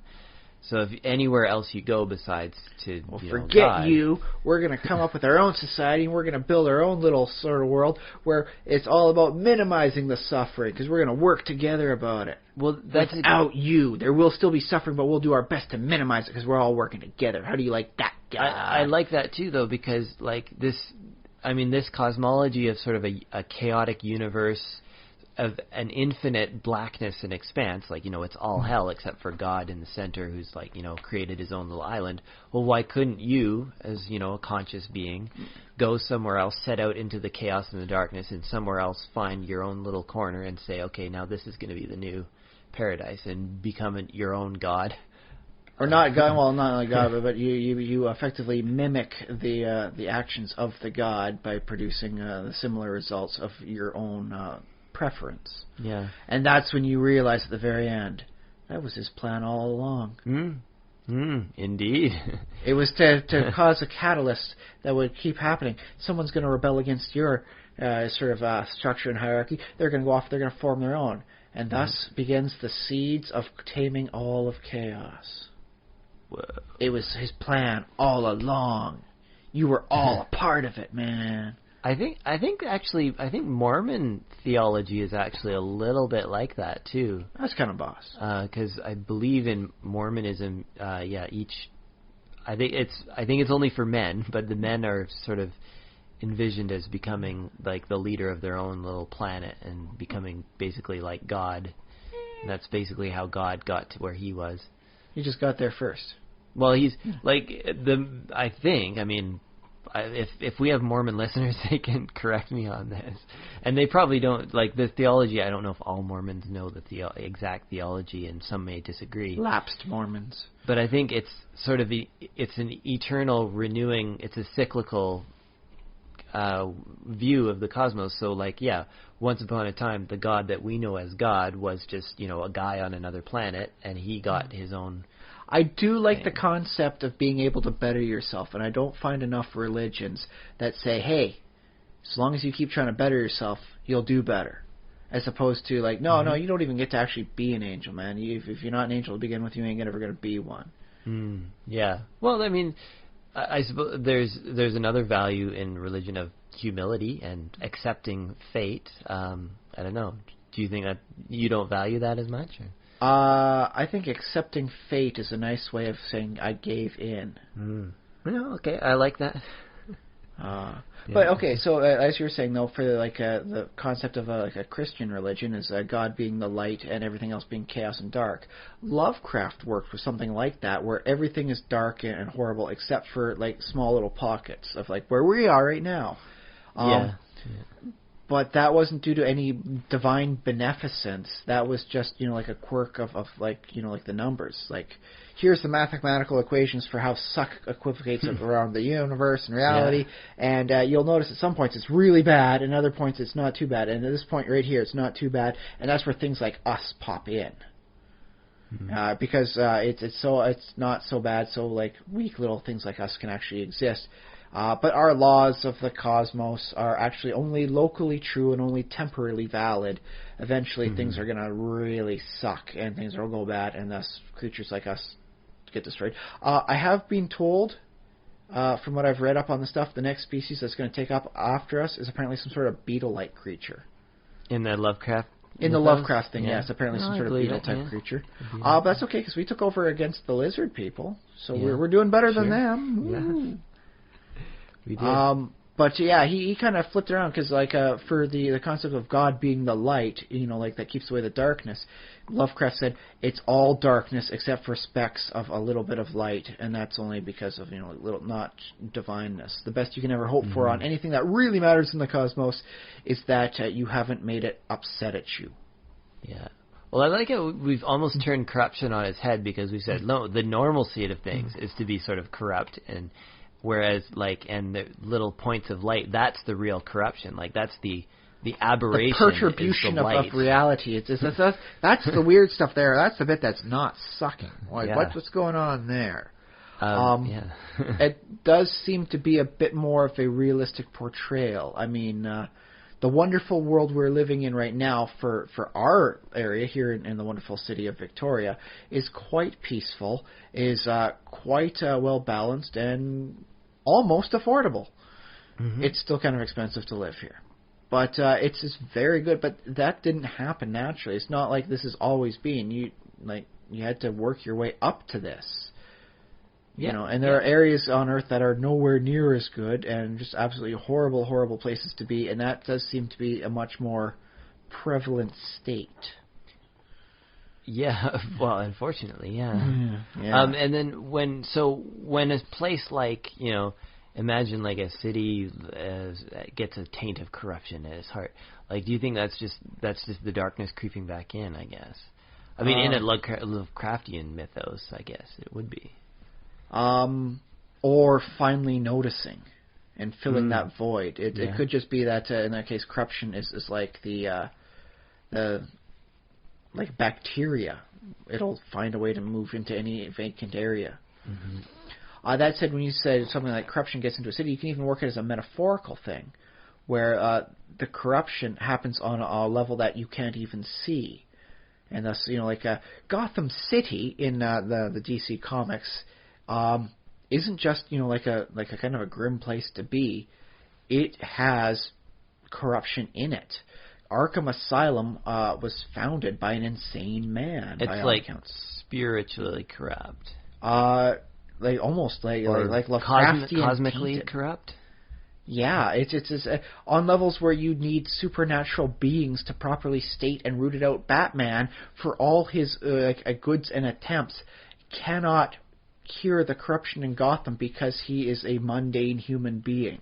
Yeah. Perhaps the best mundane human being that ever was. But he cannot go and solve the corruption where it needs to be done because he is not a psychic force. He is not like one of the endless of like the dreaming state and all that, so he can't actually see it on the allegorical level just to notice like, oh hey, you've got a black tumor sitting on like the soul of Gotham. You're talking about the Neil Gaiman pantheon? Yes, Sandman? Which has a weird habit of interconnecting with the rest of DC reality every once in a while. Yeah. But not all the time. It's weird. Like, they've got Death, and, she's a pretty decent upbeat guy, and then for some reason, over in the Flash end of the comics, you've got, like, the Death Racer, which is, like, a black suit Flash that, catches speedsters, because other Deaths aren't fast enough. And it's like, that one's actively malevolent. So it's like, wait, how does that correlate with the Endless Death? Well, yeah. Yeah. No one's really decided to try and work those two together as one, but whatever. But that would be, if they did, that would be kind of a cool storyline. To kind of, if it was a well-written storyline, yes. I could see them botching it up really bad a couple of different ways. Yeah. But yes, it's, like Gotham City has got something, it just produces insane people. You could make an argument, like it's got unnatural architecture, and it winds up producing, insanity in the mind. That's just like a low-level fester, and then some sort of, big incident happens that causes a person to get really out of it. If that same person was to live in, say, Metropolis, and was to have a bad day, they'd just be really bummed out about it, but then they go back and they try again the next day and hope for something better. Something bad happens to somebody in Gotham City, well, they paint themselves up, wear funny clothes, and try and kill everyone. That's just how it goes. I like that. It's almost like it's a metaphor for everything negative that we sort of believe about cities and urban environments, whereas Metropolis is the metaphor for the progressive urban environment, right? It has been said it is a polarized version of New York City. Metropolis being all the good parts of New York, and Gotham all the negative parts of New York. Yeah, because people like sort of make arguments from time to time about cities not being the healthiest place for mental health, just for various reasons. I think that might just be an infrastructure sort of thing.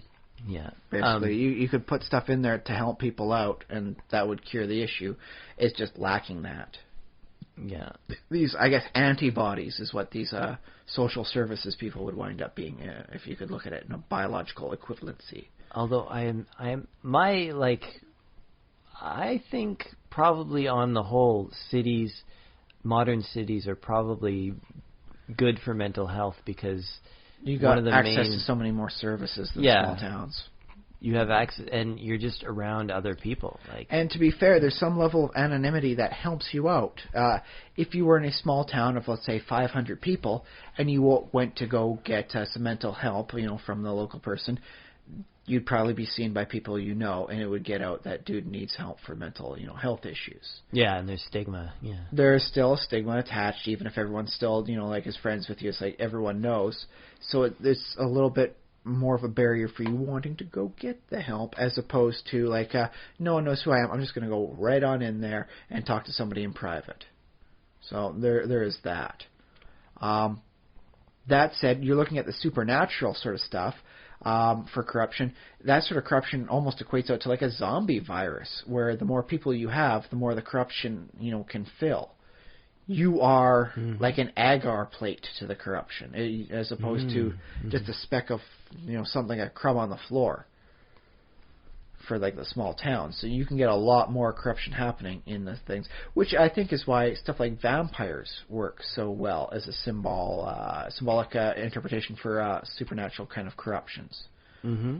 They feed off the cities. They do their best. Can you imagine a vampire trying to get away and without anyone knowing them in a town of 500 people? It would be pretty darn hard. Yeah, a stranger shows up into town, and then 2 days later, a couple of people show up dead, and then who's the sheriff gonna suspect? Oh, okay. Let's work this with the Bram Stoker Dracula sort of thing. Uh-huh. It took over a month for the what's her face to actually die from being sucked by Dracula on a fairly regular basis. Mind you, that was also prolonged by the use of garlic to prevent him from feeding at some points, but it was not instantly fatal. But even if you were to have, your vampire drinking from several sources to prolong the chances of each one of them, surviving the incident, you would still get a larger proportion of people just being sick, as opposed to, I don't know, that guy just doesn't look healthy today. He looks, I don't know, I serve so many people every day. If somebody comes in and they're a little pale and all that, I'm not going to really notice because I got to work through so many things going on here. So, the corruption that is, through the vampiric sense, so much easier to hide. Well, yeah, I mean, they feed off more people, so it makes sense that if there's more access to more people, then, they would probably do better. And I hate to say this, but I grew up in a small town. We didn't have anywhere near, not even per capita, of homeless people. Because, one, when everyone knows each other, it's a little harder to go homeless. Sort of thing. It was hard for me to walk to work when I was young, because there would always be someone pulling over on the side. Hey, you're Frank's oldest boy. Are you heading on down to work? Yeah, okay, I want to get something there anyway, so hop on in. We'll go there together. Mm-hmm. It just I could call it a bit of a social net. It's harder to fall through the cracks, or I guess the gaps in the net in this case. Whereas in something like a big city sort of thing, you can have people go missing and nobody will notice. Mm-hmm. And mind you, I remember reading something online about people that had died and people didn't notice that they died for years. There was a lady who died for 12 years. And, it wasn't until after a decade that people actually noticed she was dead in her house. No one liked her when she was alive, so no one came a-calling after she passed away. They assumed she just moved somewhere else. and then no one decided to check it up, and like the maintenance of the lawn stuff was taken care of because the neighbors just do that for it, so it all looks nice. Mm-hmm. And then all of a sudden, it's like, oh hey, what do you mean they're closing the house up? And apparently someone left a light on, and now the bill's like $100,000. So as they go in to check to shut off the lights, and that's when they notice, like, oh my goodness, that's a mummified corpse on the floor. Right. It's much harder to do that when everyone, I haven't seen Tom since last Tuesday. We should go knock on his door, right, and see what's going on there. Whereas instead of your boss just firing you, they go down 2 blocks and knock on your door and say, "What's up, buddy?" So and so the supernatural corruption sort of thing, because of the anonymity, it is much easier to spread in that case. Yeah. Oh, what were you going to say? About corruption, it's maybe something bad that sneaks, or something evil that, like, when it's supernatural or something. But also the word sort of implies a turning of a good thing into a bad thing, right? The rotting of an apple. Well, okay, yeah, because corruption, I think rot and corruption are about the same thing. But it's also like something that should have been a positive, like when a paladin goes bad, like that, when paladins attack, tonight on Fox. He's sort of doing his good deeds of fighting evil or killing goblins or everything, which is kind of killing, so it's already a little bit on the edge. In a D&D context, the killing of an evil creature is an objectively good deed. It's a weird I know, thing, yeah. We've had this argument before. But when the paladin goes like over the edge completely, it's like, this thing that used to be a good thing that I was doing sort of gets corrupted and turned into, or they refuse to direction. Give their help because somebody isn't good enough. Yeah, something like that. Which has a parallel in missionary work historically. People trying to start up their like I think the world would be better if this is the way things worked. And then they go to an area and they say, we're not going to give you any food or water that you desperately need until you start behaving like this perfect model of society. Yeah. Yeah, and so what should have been a wonderful good thing becomes a horrible, corrupt level of oppression and possibly willingness to let a person die. That said, that doesn't need to be supernatural. That just needs to be really, really jerky. So we talked about zombies, and like there's a viral element to that. Could be like supernatural. Is there like other versions of supernatural corruption? I was thinking the corruption of like like Lovecraft had. Oh, you read this book, and by reading like the Necronomicon, even though it's an English translation, you wind up getting the dark thoughts in your head, and that forever taints you. Kind of like, to some degree, Kevin Smith's Tusk movie.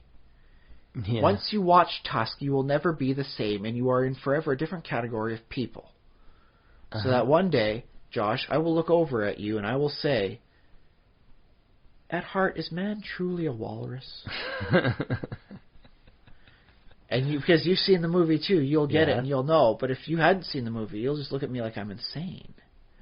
And so there's the Lovecraftian sort of style of like insanity, where you get some added piece of information in your head that changes your entire like world view. And so you are never the same again. You could call it corrupted. You could call it enlightened. You could call it altered state of consciousness. Sometimes the difference is purely semantic. Other times, depending on the author, it really does matter. But you could update that so it's not necessarily the like an evil eldritch book, but you could say there's something on the internet. You've got your web, then you've got your deep web, right? And then what if we say you've got your bedrock web, the really dark stuff? This is darker than dark. This is fuliginously dark. And there's something at the other end of it, something like supernatural that's just corrupted the internet, and that's why the internet is like such an easy area for people to be jerks on. And so it winds up being that you find this one area on the internet, as opposed to like a page in like a bookstore from like the Necronomicon that winds up corrupting you that way.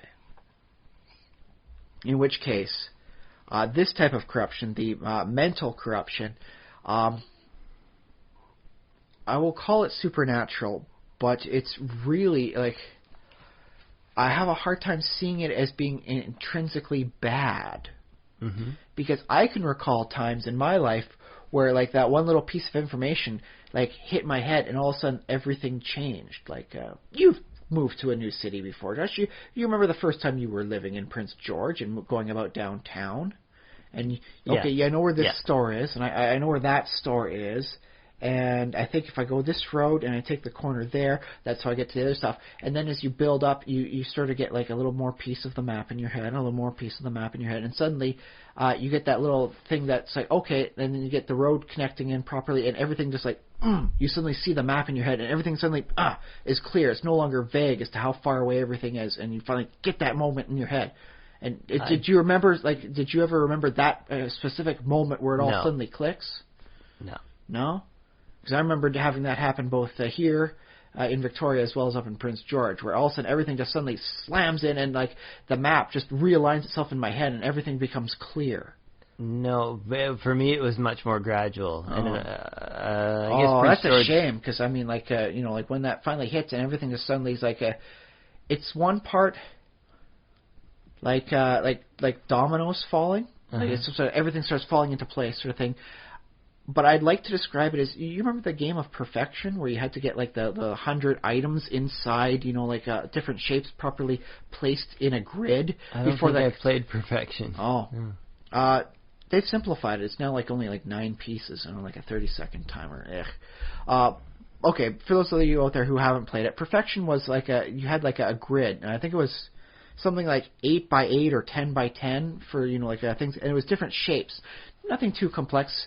You got your stars, your noodles, your circles, your ovals, and you set up a timer, and it would count down, tick, tick, tick, tick, tick, tick, and it was really nice and loud, so you really got the sense of like, dude, you got to get this done, tick, tick, tick, tick, tick, tick, tick, as you had to move all the pieces, like the shapes, into their respective holes by the end of the time, and if you didn't get it done in time, and the timer ran out, the entire board game would just jostle itself up, and all the pieces would come flying out.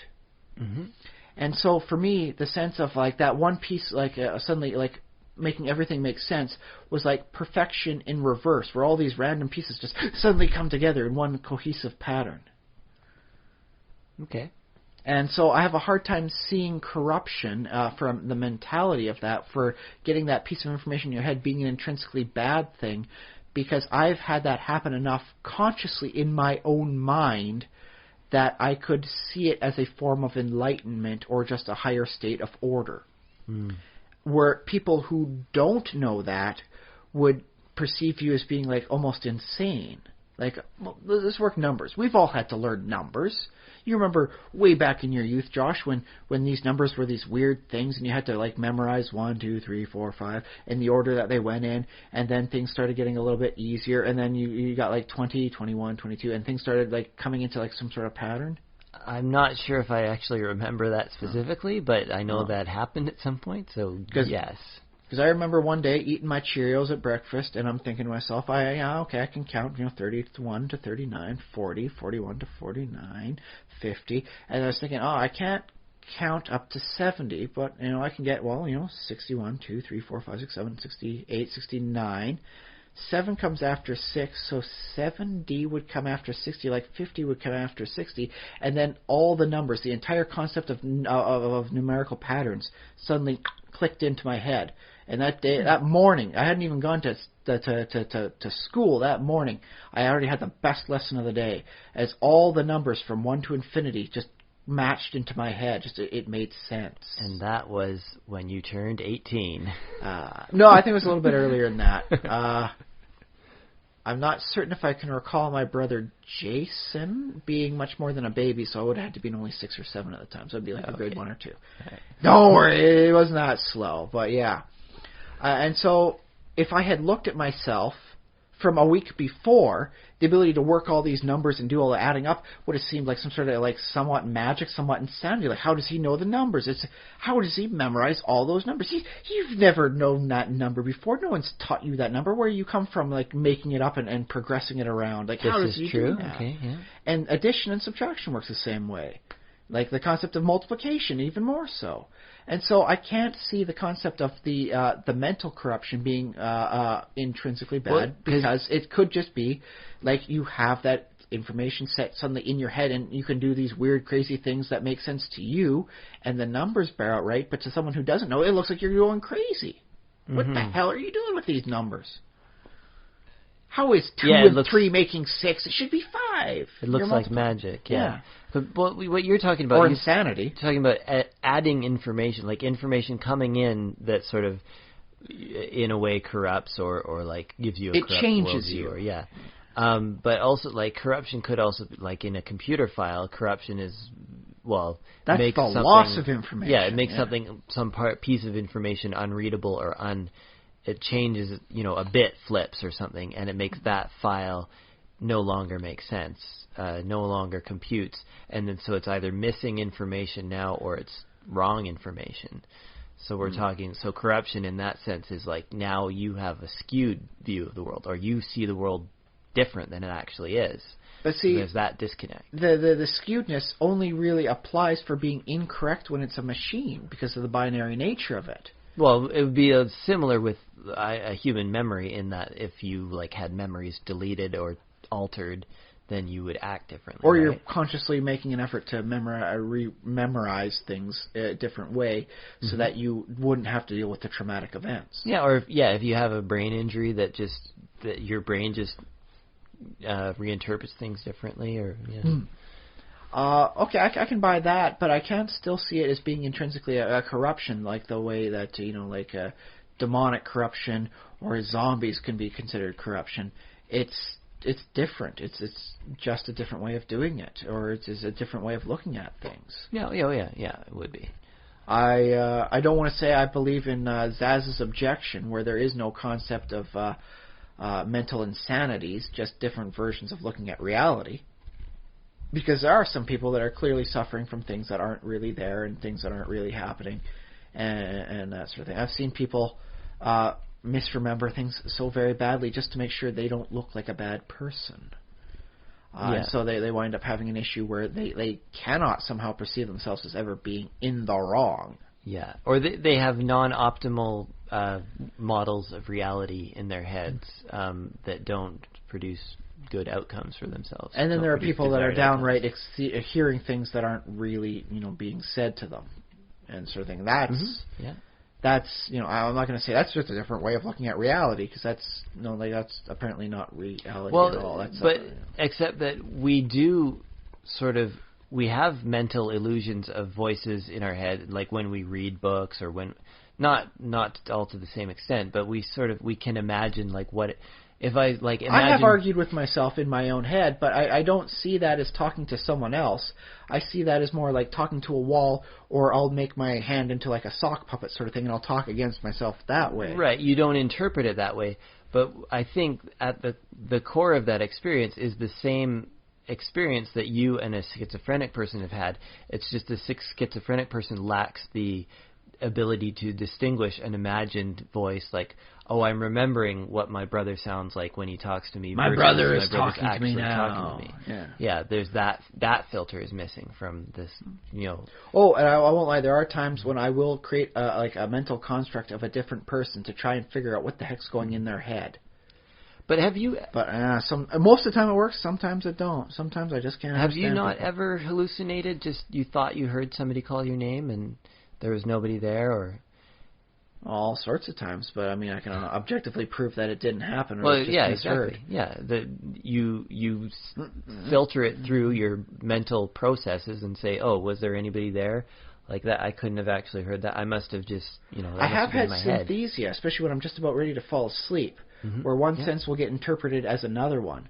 That's actually kind of boss. I won't lie. I'm not going to consider that one corruption. That's pretty groovy. Yeah. Unless it's a real loud noise, in which case I'll see it as like a blinding light, and that hurts. Yeah. So it seems like the corruption, though, is on the level of the... Not that you don't have those hallucinations or things like that, but just that you're able to distinguish like what's a thought and what's an actual sound. The same way I'm able to differentiate what was a dream and what was a memory. Yeah. I'm pretty certain that didn't really happen, and I'm pretty certain I'm not that kind of dude. Especially that bit with that one dream I had with the horrible, horrible horse things. That was just, oh my goodness.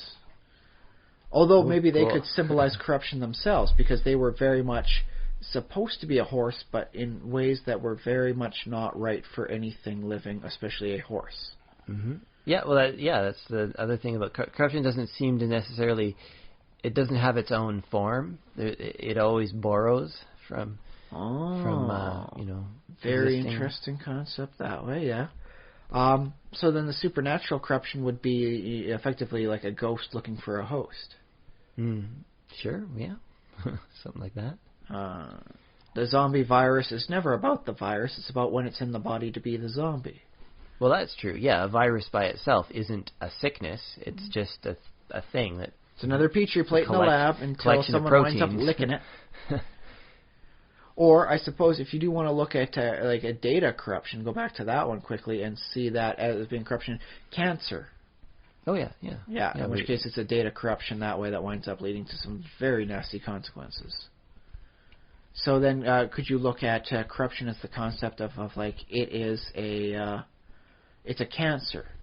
Every corruption is a cancer of some form. Yeah. Although, well, speaking of cancer, though, cancer is like a biological process, and a lot of the times, like, sort of what out of control. What we perceive as corruption, like, a sore, or like, people getting sick or something like that. Often, like, the outer signs of it are actually the immune system. Yes. And my daughter's cough she had earlier this week was her body's attempt to keep the airways clear so that she could properly breathe. Yeah, and so if it was just the corruption by itself, you wouldn't even notice. I guess she would just drop dead or something. The fever she had was the body's attempt to purge the bug from her system by elevating it, the body to a point for the temperature to be bad for the body, but a lot worse for whatever germ or virus or whatever, likely a germ, a bacteria in her system. Exactly. So there's this weird thing where the unpleasantness is often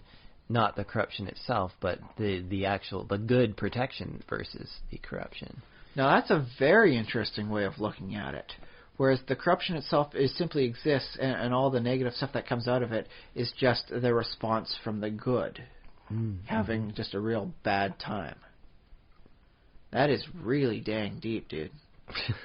Shall we end about there? I think that's a very good way of ending it. Just because, I want everyone out there that's been listening to imagine some sort of weird corruption, like a vampire, a zombie that exists, that, by itself is bad, but all the really negative stuff that you see coming from it is all the response from the people, the good people trying to get rid of it.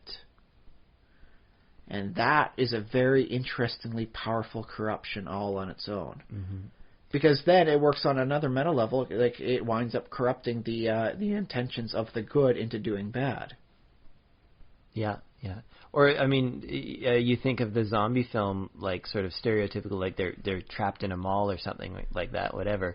And all of they have these conflicts between each other, and that's the fevers, that's the symptoms and stuff, because they're trapped by the zombies. That's it. I'm terming that bit. When people are in a situation, a high-stress thing, and they wind up, like, bickering and arguing with each other, I'm calling that the zombie fever now. Zombie fever. Yeah. Yes. Yes, I like that.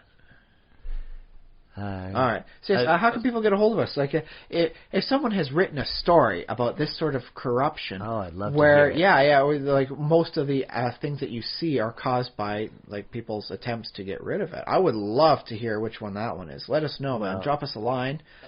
Send us an email at thesimulationist@gmail.com. You can rate comments on our Facebook page, facebook.com/thesimulationist. You can even put up a link if it's someone that someone wrote online. Or if you have a link to the show, or a link to the book or whatever you've written, or web page, I guess it would probably be. Well, some people put this stuff up online, like fanfiction.net, stuff like that and all that. Oh, yes, yeah. if they've done it in like a serial blog format, yeah, give us a link to one of the spots there. Let us know. Yeah, link to a blog or link to your ebook or whatever. I mean, just as we would like you to like if you think this would appeal to someone that you know, send our link to them. If you think there's a link that would appeal to us, send that link our way. I mean, that's how things go, man. Communication's a two-way street. That's what the internet is for sending links back and forth. All these kids and their hyperlinks, sending them back and forth to each other.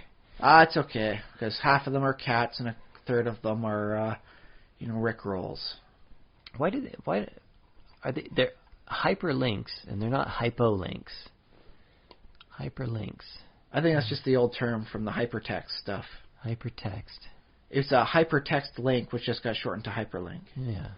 Hypertext is more text than you require, which is why you'd say like, hey, click this. You can't fit all that. And text the word on one this page. is like the one you click, but the actual like address is much longer. Yeah. Of course, mind you don't need those longer addresses anymore now. That stuff like Bitly and all that's doing their thing.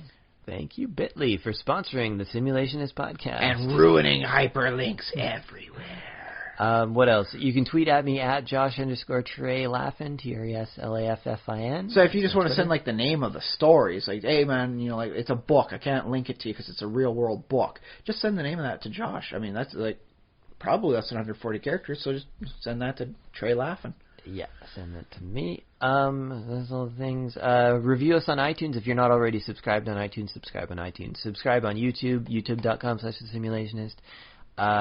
Review us wherever else you find a place that you can review us. We'd super appreciate it very much, and send us lovely letters telling us how much you like our show, and send other people lovely letters. Send everybody a lovely letter. I mean, just in general. Who doesn't like getting a good letter? Like find a member of your family and just say, hey, I was thinking about you. Want to have some fun? Let's chat sometime. Yeah, I was thinking email, but if you send write a snail mail letter with write out the URL to our podcast in it. That's www.thesimulationist.com. Or thesimulationist.blogspot.ca. You could write on little 3x5 cards and just leave them in places. Get people intrigued. Yeah, indeed. Have some fun. Make it a viral thing. Corrupt them with us. Let us be the corruption. Yeah. One other thing, like if you have spare a couple of bucks floating around, look us up on Patreon. We are on Patreon. We have a Patreon account. And you can help keep the lights on for the podcast. That would be the light for the recorder. Light for the battery. We have a few little small expenses, hosting, batteries. We like to eat food, but preferably 3 times a day, but that doesn't always happen. We pay rent and all these things. I got a kid. She ain't cheap, man. But yeah, you can support us on Patreon, and that's totally optional, but we'd appreciate that too. I think is that all the things? Yeah. Yeah, I think we've had our deep, profound thought, but I think ultimately corruption is only best understood as a metaphor. So we'd have to say, it's like a zombie virus, or it is a cancer, because it is very much a non-concrete thing in almost every sense, of the term. You can't just say, "Oh yeah, I got like 5 pounds of corruption, sitting in my sink thawing. I had it in the freezer. I don't even know why I had it in the freezer. It's thawing. It's probably gone bad now. I've corrupted my corruption. It's horrible." Yeah, and I suppose it depends. When you say something has become corrupted, that implies that you believe that it had a correct and proper purpose to begin with, which will. So maybe corruption doesn't exist to people who are in a true state of Zen. Yeah, it's just at a different state of being. Yeah. Whoa. Okay, so there's been a couple deep thoughts we've had here, man. Yeah, indeed. Zombies don't bite Buddhists because they can't spread the corruption to the Buddhists. It's just they can't be affected. It's for them, it's not a corruption. Yep. Well, I've been Josh Treylaffin. I've been Ryan Kirkby. And that's mine.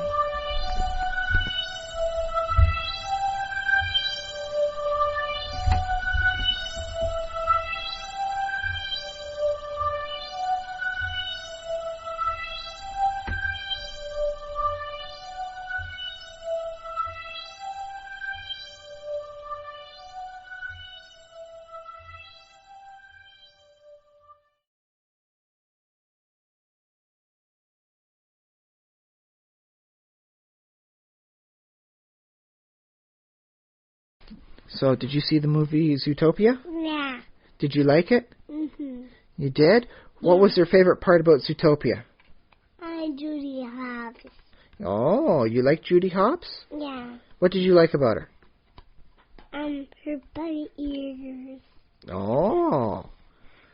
And who was she working with in that movie? Nick Wilde. Nick Wilde. And who was Nick Wilde? A fox. He was a fox? Oh, did you like him? Yeah, he has 2 ears. Oh, so you really like the ears of Zootopia? Yeah. Okay. How about the music? Did you like the music? Yeah. Yeah. What song did you like the most? On the Zootopia song. Oh, the Try Everything song? Yeah. Oh. Mommy. No. Oh. Try everything. Oh. So would you recommend this movie for all kids everywhere? Yeah. Yeah. How about adults? Would you recommend adults watch this movie too? Yeah. Oh, very good, very good. Do you give it 2 thumbs up? Yeah. Okay, so, can you say that's Zoe's review? Yeah. Okay. Okay, say that's Zoe's review into the speaker. That's a real person. I don't know. Excellent work, Zozo.